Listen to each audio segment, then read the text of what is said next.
അനുമോദിന്റെ കാഴ്ചയിൽ നിന്ന് പറഞ്ഞെങ്കിൽ പ്രസാദ് അവിടെ തൊട്ടരികിൽ തന്നെ കാത്തു നിൽപ്പുണ്ട്. പ്രസാദിനരികിലേക്ക് ഇപ്പോൾ എത്തുകയാണ് PT7 എന്ന കാട്ടുകൊമ്പൻ. ആയിരക്കണക്കിന് വരുന്ന ധോണി നിവാസികൾ ഇന്ന് ധൈര്യത്തോടു കൂടി നിന്ന്, ആശ്വാസത്തോടു കൂടി നിന്ന്, ആഹ്ലാദത്തോടു കൂടി നിന്ന് PT7 കാണും. എന്താണ് ഏറ്റവും പുതിയ വിവരങ്ങൾ?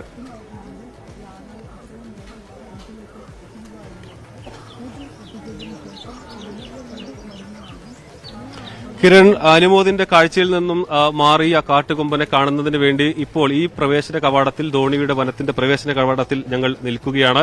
അല്പസമയത്തിനകം തന്നെ PT7 ഇങ്ങോട്ട് വനം വകുപ്പിന്റെ ലോറി, പച്ച പെയിന്റ് അടിച്ച ഈ ലോറി ഇങ്ങോട്ട് കടന്നുവരും. ഇവിടെ വലിയ സുരക്ഷ പോലീസിന്റെയും വനം വകുപ്പിന്റെയും എല്ലാം ഭാഗത്തു നിന്ന് ഉണ്ടായിട്ടുണ്ട്. പോലീസ് എസ്കോർട്ടോടുകൂടിയായിരിക്കും നാടിനെ വിറപ്പിച്ച PT7 ധോണിയിലെ കൂട്ടിലേക്ക്, ഇവിടെ ഒരുക്കിയിട്ടുള്ള 15 അടി നീളവും 15 അടി വീതിയുമുള്ള കൂട്ടിലേക്ക് കൊണ്ടുപോകുക. വഴിയിലെല്ലാം ഗതാഗത തടസ്സം ഉണ്ടാകുന്നത് ഒഴിവാക്കാനുള്ള എല്ലാ നടപടികളും വനം വകുപ്പിന്റെ ഭാഗത്തു നിന്നും പോലീസിന്റെ ഭാഗത്തു നിന്നും ഉണ്ടായി. രാവിലെ മുതൽ തന്നെ വൻ പോലീസ് സന്നാഹം. വളരെ ഇന്നലെ വലിയ തോതിലുള്ള പോലീസ് ഉണ്ടായിരുന്നെങ്കിൽ ഈ ഓപ്പറേഷൻ നടത്തി മയക്കുവെടി വെച്ചതിന് ശേഷമാണ് കൂടുതൽ പോലീസുകൾ ഇവിടെ എത്തിയിട്ടുള്ളത്. എന്തായാലും അവരെല്ലാം സജ്ജമാണ്. PT7 വളരെ സുരക്ഷിതമായി പാലക്കാട് ധോണിയിലെ ഫോറസ്റ്റ് സ്റ്റേഷനിലുള്ള ഈ കൂട്ടിലേക്ക് കൊണ്ടുപോകുന്നതിന് ഒരുങ്ങിക്കഴിഞ്ഞിരിക്കുന്നു. ഇപ്പോൾ അനുമോദ് നേരത്തെ പറഞ്ഞതുപോലെ ലോറി അവിടെ നിന്നും വളരെ പതുക്കെ നീങ്ങി ഇങ്ങോട്ട് വന്നുകൊണ്ടിരിക്കുന്നുണ്ട്. നമ്മൾ ആ കാഴ്ചയ്ക്ക് വേണ്ടിയാണ് നിൽക്കുന്നത്. നമ്മൾ മാത്രമല്ല, ഇവിടെ ഈ പ്രദേശത്തുള്ള ആളുകളെല്ലാം നേരത്തെ PT7 മയങ്ങി നിന്ന PT7 മയക്കുവെടിയേറ്റ PT7 കാണാൻ പോയ ആളുകളെല്ലാം ഇപ്പോൾ ഈ സ്ഥലത്തേക്ക്, അതായത് ആ വരവ് കാണുന്നതിന് വേണ്ടി PT7 ഇങ്ങോട്ട് കൊണ്ടുവരുന്നത് കാണാൻ വേണ്ടി ആളുകൾ ഈ രണ്ട് റോഡിന്റെ ഇരുവശവും ആളുകൾ കാത്തു നിൽക്കുന്നുണ്ട്. പക്ഷേ എല്ലാവർക്കും കാണേണ്ടത് PT7 വനം വകുപ്പ് പിടികൂടിയ, ദൌത്യസംഘം പിടികൂടിയ, മയക്കുവെടി വെച്ച് പിടികൂടിയ PT7 ഒരു നോക്ക് കാണുന്നതിനാണ്. ഇപ്പോൾ ലോറിയിൽ അത് അല്പസമയത്തിനകം തന്നെ ഇങ്ങോട്ടെത്തും. ഇവിടെ നിന്നും 500 മീറ്റർ ദൂരെ മാത്രമാണ് ഈ നേരത്തെ ഈ മയക്കുവെടി വെച്ച് നിന്നുള്ള അവിടെ PT7 ഉണ്ടായിരുന്നത്. പക്ഷേ വളരെ പതുക്കെ, അനുമോദ് പറഞ്ഞതുപോലെ പതുക്കെയാണ് ആ വാഹനം വരുന്നത്. അതുകൊണ്ട് തന്നെ അല്പസമയത്തിനകം നമ്മൾ കാണുന്ന ഈ ഈ തേക്കിൻ തോട്ടിലൂടെ, ഈ പ്ലാന്റേഷനിലൂടെ മുന്നിലേക്ക് വരും. അവിടെ എല്ലാ സുരക്ഷാ സംവിധാനങ്ങളും ഒരുക്കി വനം വകുപ്പും പോലീസും എല്ലാം ഉണ്ട്. ഇന്നലെ രാവിലെ ആരംഭിച്ച ദൌത്യമാണ്. ഇന്നലെ രാവിലെ 5 മണിക്ക് കയറിയ വയനാട് ദൌത്യസംഘത്തിന് പാതി വഴിയിൽ ഉച്ചയ്ക്ക് നിർത്തേണ്ടി വരുന്നു. കാരണം PT7 ചപ്പാത്തി എന്ന മേഖലയിൽ നിന്നും ഉൾവനത്തിലേക്ക് കയറിയതോടുകൂടിയാണ് അത് നിർത്തിവെക്കേണ്ടത് വന്നു. പക്ഷേ ഇന്ന് പുലർച്ചെ 4 മണിയോടുകൂടി ട്രാക്കിംഗ് സംഘം ആദ്യം എത്തുകയും PT7 ലൊക്കേറ്റ് ചെയ്യുകയും ചെയ്തു. തൊട്ട് പിന്നാലെ 6 മണിയോടുകൂടി ഡോക്ടർ അരുൺ സക്കറിയുടെ നേതൃത്വത്തിലുള്ള സംഘം അകത്ത് കയറുകയും 7:10 മയക്കുവെടി വെക്കുകയും ചെയ്തിരുന്നു. പിന്നീട് നമ്മൾ കണ്ടതാണ്, നേരത്തെ അനുമോദ് വളരെ കൃത്യമായി അതെല്ലാം വിവരിച്ചതാണ്, അതിന്റെ നടപടികൾ എങ്ങനെയാണ് എന്നുള്ളത്. 3 കുങ്കിയാനകളെ അവരുടെ PT7 ചുറ്റും പിന്നിൽ നിന്നുകൊണ്ട്, ആനയ്ക്ക് PT7 ഒരു ഇഞ്ച് പോലും മുന്നോട്ട് നീങ്ങാൻ കഴിയാത്ത തരത്തിൽ കുങ്കിയാനകളെ നിർത്തിക്കൊണ്ട് അവസാനം ലോറിയിലേക്ക് എല്ലാ സുരക്ഷാ സംവിധാനങ്ങളോടും കൂടി ആ ലോറിയിലേക്ക് കയറ്റുകയും ലോറി അവിടെ നിന്ന് പുറപ്പെടുകയും ചെയ്തിട്ടുണ്ട്. ഇനിയിപ്പോൾ PT7 കൊണ്ട് ധോണി ഫോറസ്റ്റ് സ്റ്റേഷനിലേക്കാണ് പോകുക. ധോണി ഫോറസ്റ്റ് സ്റ്റേഷനിൽ PT7 സുരേന്ദ്രനെ പോലെ, ഭരതനെ പോലെ, വിക്രമിനെ പോലെ മറ്റൊരു കുങ്കിയാനയായി മാറും. അതിനുള്ള പരിശീലനം തുടങ്ങും. ഒരുപക്ഷെ ഡോക്ടർ അരുൺ സക്കറിയ നമ്മളോട് പറഞ്ഞതുപോലെ 60 ദിവസം കൊണ്ട് ഒരുപക്ഷെ PT7 ഒരു കുങ്കിയാനയാകാം. അതല്ലെങ്കിൽ ഒരുപക്ഷെ 2 വർഷത്തേക്ക് സമയമെടുത്തേക്കാം. അരുൺ സക്കറിയുടെ അനുഭവം അതാണ് നമ്മളോട് പറഞ്ഞത്. 60 ദിവസം കൊണ്ട് അദ്ദേഹം ഒരു കാട്ടാനയെ കുങ്കിയാനയാക്കി മാറ്റാൻ അവർക്ക് വനം വകുപ്പിന് കഴിഞ്ഞിട്ടുണ്ട്. എന്നാൽ ചില കാട്ടാനകളെ 2 വർഷമെങ്കിലും സമയമെടുക്കേണ്ടി വന്നിട്ടുണ്ട്. എന്തായാലും PT7 എത്ര സമയം വേണ്ടിവരും എന്നതെല്ലാം തന്നെ നമുക്ക് കാണാം. ഇത്രയും ജനവാസ മേഖലയിൽ ഇറങ്ങി ഈ നാടിന്റെ ഉറക്കം കെടുത്തിയ ഒരു കാട്ടാനയാണ് PT7. നമ്മൾ രാവിലെ ആനയ്ക്ക് വെടിയേറ്റു എന്നറിഞ്ഞപ്പോൾ തന്നെ വിവിധ ഭാഗങ്ങളിൽ നിന്ന് ഇപ്പോൾ നമ്മൾ നിൽക്കുന്ന ഈ സ്ഥലത്ത് നിന്നും, ഇത് മുണ്ടൂർ പഞ്ചായത്തിൽപ്പെട്ട സ്ഥലമാണ്, ഇതിൽ നിന്നും ഈ 4 പഞ്ചായത്തുകളിൽ ഉൾപ്പെട്ട മുണ്ടൂർ, പുതുപ്പരിയാരം, അകത്തേത്തറ, അതോടൊപ്പം തന്നെ ഈ 4 പഞ്ചായത്തുകളിൽപ്പെട്ട സ്ഥലങ്ങളിലെല്ലാം ആളുകൾ ഇതിനെ കാണുന്നതിന് വേണ്ടി വന്നിരുന്നു. ഏറ്റവും കൂടുതൽ കർഷകരെയാണ് നമുക്കിവിടെ കാണാൻ കഴിഞ്ഞത്, യുവാക്കളെ നമുക്ക് കാണാൻ കഴിഞ്ഞു. കർഷകരെല്ലാം ഒരുപോലെ പറയുന്നത് PT7 പിടിച്ചതിൽ ആശ്വാസമുണ്ട്, ഇനിയും ഞങ്ങൾക്ക് കാട്ടാനകൾ ശല്യമായി നിൽക്കുന്നുണ്ട്, അതിനുകൂടി പരിഹാരം വേണമെന്ന് പറയുന്നു. പക്ഷേ PT7 എല്ലാ ദിവസവും അവരുടെ ഉറക്കം കളഞ്ഞ ഒരു കാട്ടാനയാണ്.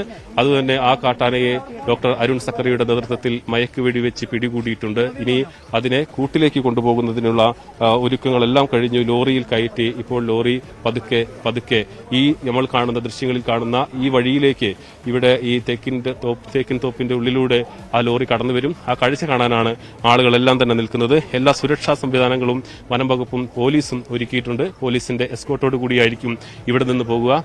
പാലക്കാട് DFO, പാലക്കാട് DYSP ഉൾപ്പെടെയുള്ള ആളുകളെല്ലാം ഈ എസ്കോർട്ടിന് വേണ്ടി ഇവിടെ മുന്നിൽ നിൽക്കുന്നുണ്ട്. എന്തായാലും നമ്മളെല്ലാം കഴിഞ്ഞ ഈ ആളുകളെല്ലാം കഴിഞ്ഞ കുറെ നാളുകൾ എന്ന് പറയുന്നത് വർഷങ്ങളായി അനുഭവിച്ചിരുന്ന ഒരു ദുരിതമായിരുന്നു ഈ PT-7 എന്ന് പറയുന്ന ആന. PT-7 ഇറങ്ങില്ല എന്ന് കരുതിയ സമയത്തൊക്കെ PT-7 ഇറങ്ങിയിട്ടുണ്ട്. ഇന്ന് രാവിലെയും PT-7 ഇറങ്ങിയിട്ടുണ്ട്.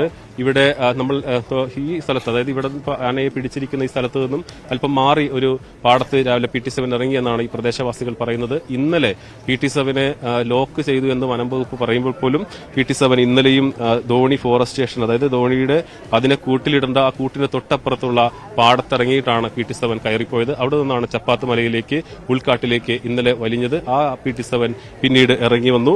ഇന്ന് ഇപ്പോൾ കോർമ മലയുടെ മലയടിവാരത്തുള്ള പാടത്തും PT-7 ഇറങ്ങി.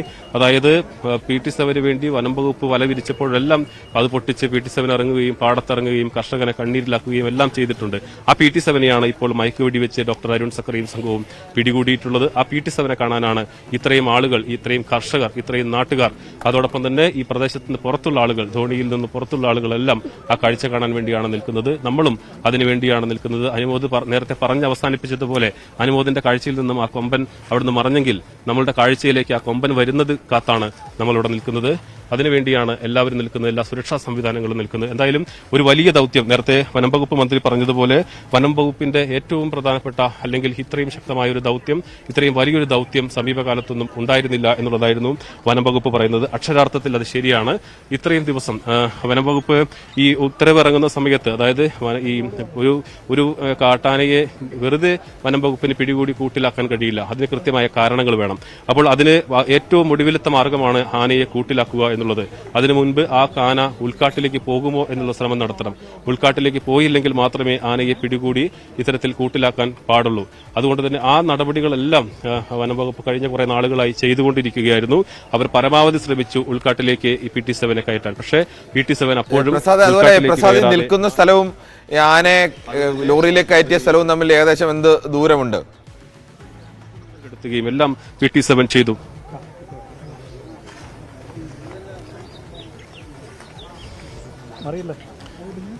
കിരൺ, ഇവിടെ നിന്നും 500 മീറ്റർ ദൂരമേ ഉള്ളൂ എന്നതാണ് പറയുന്നത്. അതായത് ഒരു 500 മീറ്ററിനും 1 കിലോമീറ്ററിനും ഇടയിലുള്ള ദൂരം മാത്രമേ ഉള്ളൂ.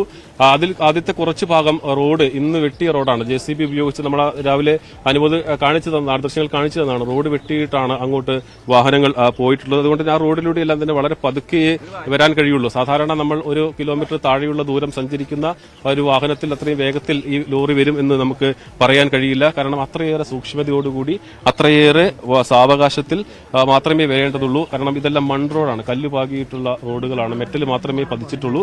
അതുകൊണ്ട് തന്നെ ആ വഴിയിലൂടെ വളരെ സാവകാശമേ വരാൻ പറ്റുള്ളൂ. മയങ്ങി നിൽക്കുന്ന ആനയാണ്, മറ്റ് അപകടങ്ങളൊന്നും തന്നെ ഉണ്ടാകാൻ പാടില്ല. ഈ സാഹചര്യങ്ങളെല്ലാം തന്നെ കണക്കിലെടുത്തുകൊണ്ടാണ് അത്ര വളരെ സാവകാശത്തിൽ നിൽക്കുന്നത്.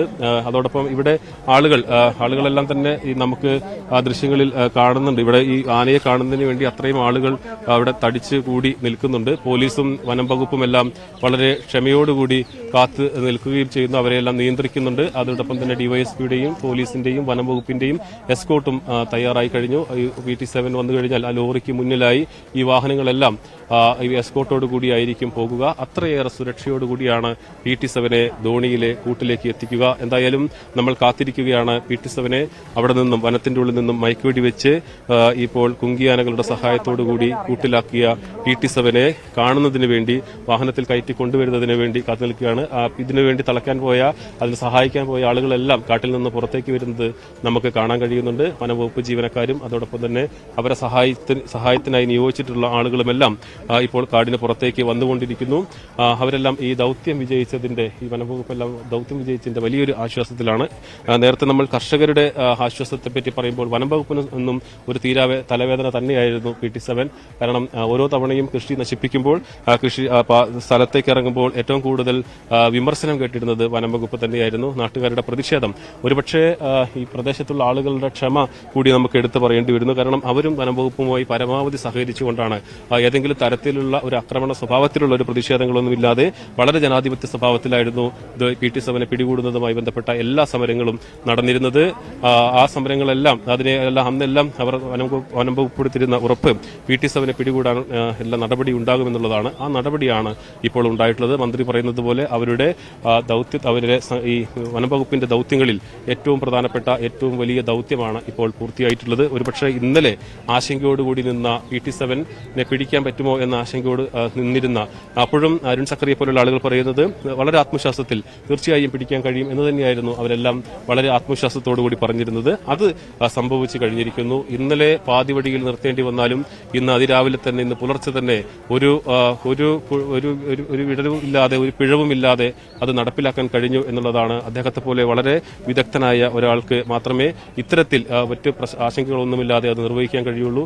അതുകൊണ്ട് തന്നെ അരുൺ സക്കറിയ നമ്മൾ ഇന്ന് തുടക്കത്തിൽ പറഞ്ഞാണ്, അരുൺ സക്കറിയെ പ്രത്യേകിച്ച് എടുത്തു പറയേണ്ടതുണ്ട്. അദ്ദേഹം ഇതിനു മുമ്പ് PM2 എന്ന വയനാട്ടിലെ കൊമ്പനെ പിടിക്കാൻ വേണ്ടി നിൽക്കുന്ന സമയത്ത് അദ്ദേഹത്തിന്റെ കാലിന് ചെറിയൊരു പരിക്ക് പറ്റിയിരുന്നു. ആ പരിക്ക് പൂർണ്ണമായും അതിന് വിശ്രമം കൂടുതൽ ദിവസം, ശരിക്കും പറഞ്ഞാൽ അദ്ദേഹത്തിന് കൂടുതൽ ദിവസം വിശ്രമം ആവശ്യമായി വന്നിരുന്നു. പക്ഷേ ഇവിടുത്തെ ആളുകളുടെ ആവശ്യം കൂടി കണക്കിലെടുത്തുകൊണ്ടുകൂടിയാണ് അത്ര ദിവസത്തേക്ക് അദ്ദേഹം നീങ്ങാതെ ഒരു വലിയ കുഴപ്പമില്ലാത്തൊരവസ്ഥയിലേക്ക് അദ്ദേഹത്തിന്റെ ശാരീരികാവസ്ഥ മാറിയപ്പോൾ ഈ ദൗത്യത്തിലേക്ക് ഒപ്പം ചേരുകയും എല്ലാം തന്നെ ചെയ്തത്. അദ്ദേഹത്തെ പിന്തുണച്ച മറ്റ് അധ്യക്ഷനെ പോലെയുള്ള മറ്റ് ഡോക്ടർമാരുണ്ട്. ഇവിടുത്തെ DFO പാലക്കാട് DFO കുറെ ശ്രീനിവാസനെ പോലെയുള്ള ആളുകളുണ്ട്. Assistant conservator of forest Ranjith, അദ്ദേഹമാണ് ഇതുമായി ബന്ധപ്പെട്ടുകൊണ്ടുള്ള വിവരങ്ങളെല്ലാം നമ്മൾക്ക് മാധ്യമങ്ങൾക്ക് വളരെ കൃത്യമായി നൽകിക്കൊണ്ടിരിക്കുകയും അതിനെ ചുമതലപ്പെട്ട ആളുമെല്ലാം അദ്ദേഹമായിരുന്നു. ഈ ആളുകളുമായുള്ള ആശയവിനിമയം എല്ലാം നടത്തിയിരുന്നത് അദ്ദേഹമായിരുന്നു. അങ്ങനെ വനംവകുപ്പിനെ സംബന്ധിച്ചിടത്തോളം ഓരോ ആളും അവിടെ ഗാർഡ് മുതൽ ഫോറസ്റ്റ് RRT സംഘത്തിലുള്ള ആളുകൾ, അതോടൊപ്പം തന്നെ ഇതിലെ ഓരോ ആളുകളെയും നമുക്ക് എല്ലാവരുടെയും പേരെടുത്ത് പറയാൻ കഴിയാത്തത് കൊണ്ടുകൂടിയാണ് ഇതിലെ നേതൃത്വം കൊടുത്ത ആളുകളുടെ പേര് പറയുന്നത്. അതുപോലെ വനംവകുപ്പ് ഇതിനകത്ത് പങ്കാളികളായി എന്നുള്ളതാണ്. പാടത്തേക്ക് PT-7 ഇറങ്ങിയെന്ന് RRTയിലേക്ക് വിളിച്ച് പറയുമ്പോൾ ആ സ്ഥലത്ത് വന്ന് പരിശോധിക്കുന്നു. ചിലപ്പോൾ അവരെക്കുറിച്ച് പരാതികൾ കർഷകർ പറയാറുണ്ട്, ഞങ്ങൾ വിളിച്ചിട്ട് വന്നില്ല എന്ന് പറയാറുണ്ട്. പക്ഷേ അവരുടെ അംഗബലമൊക്കെ വെച്ച് നോക്കുമ്പോൾ നമുക്ക് അത്തരം പരാതികൾ ഒന്നും പ്രത്യേകിച്ച് നമുക്ക് വിമർശനമായി പറയാൻ കഴിയില്ല. അവർക്ക് കഴിയാവുന്നിടത്തെല്ലാം അവർ പോയിരുന്നു. എന്തായാലും അവർ പറഞ്ഞിരുന്ന ഈ PT-7 ഇവരുടെ ഉറക്കം കെടുത്തിയിരുന്ന PT-7 പിടികൂടാൻ കഴിഞ്ഞിരിക്കുന്നു എന്നുള്ളത് തന്നെയാണ് ഏറ്റവും വലിയ ആശ്വാസം. കാത്തിരിക്കുകയാണ് ഈ PT-7യുമായി ആ ലോറി വരുന്നത്. കാരണം ലോറി അത്രയും പതുക്കെയാണ് ഇങ്ങോട്ട് വന്നുകൊണ്ടിരിക്കുന്നത്. അതിന് സമയമെടുക്കും.